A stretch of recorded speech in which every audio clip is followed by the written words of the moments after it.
박모 씨를 구속하고 은행 직원과 대부업체 직원 등 25명을 불구속 입건했습니다. MBC 뉴스 장희수입니다.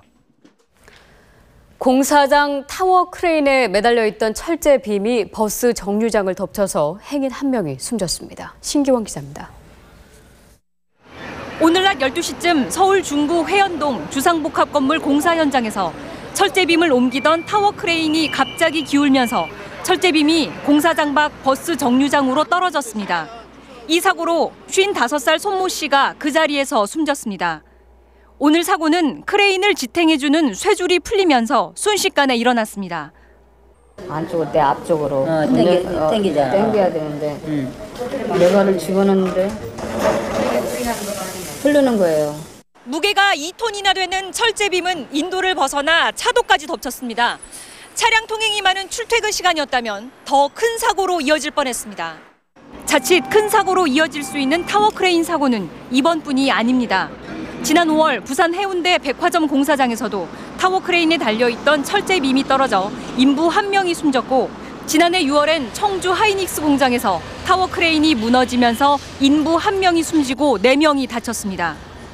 공사장 안전기준 규칙은 크레인을 운전할 때는 지지하는 쇠줄을 확실하게 고정하고 안전요원을 지상에 배치해야 합니다.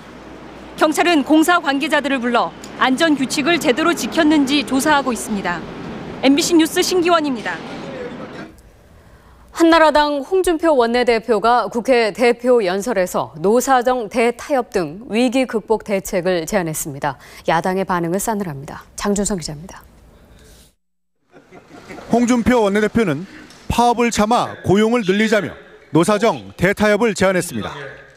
향후 3년 정도 근로자는 파업 자제와 생산성 향상, 기업은 고용 안정과 임금 보장, 정부는 물가 안정과 일자리 창출에 적극 노력한다는 대타협을 합시다.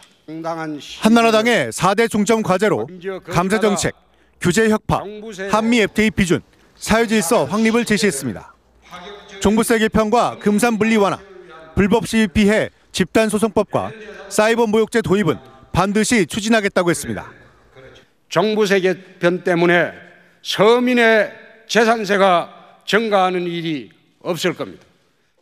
근현대사 교과서의 수정 필요성과 교원 평가제 관철 등 한나라당의 기존 입장을 되풀이하면서도 남북관계 개선을 위해선 야당의 노하우를 배울 수 있으며 경제난 극복을 위한 여야정 정책협의체 구성에도 응할 수 있다고 피력했습니다. 야권은 부정적 반응을 보였습니다.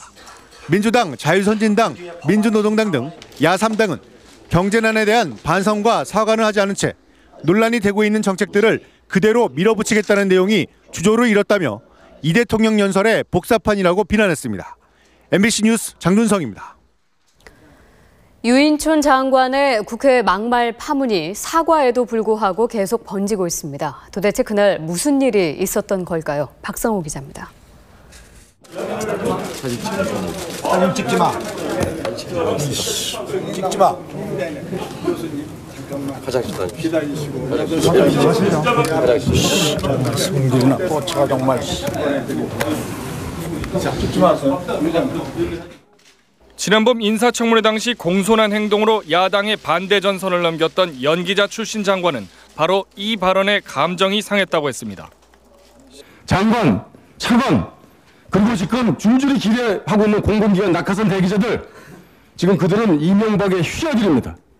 졸기들입니다. 그런데 격한 발언을 쏟아내기에 앞서 이종걸 의원은 신재민 문화부 차관의 답변 내용과 태도가 부적절하다며 하루 종일 입씨름을 벌인 상태였습니다.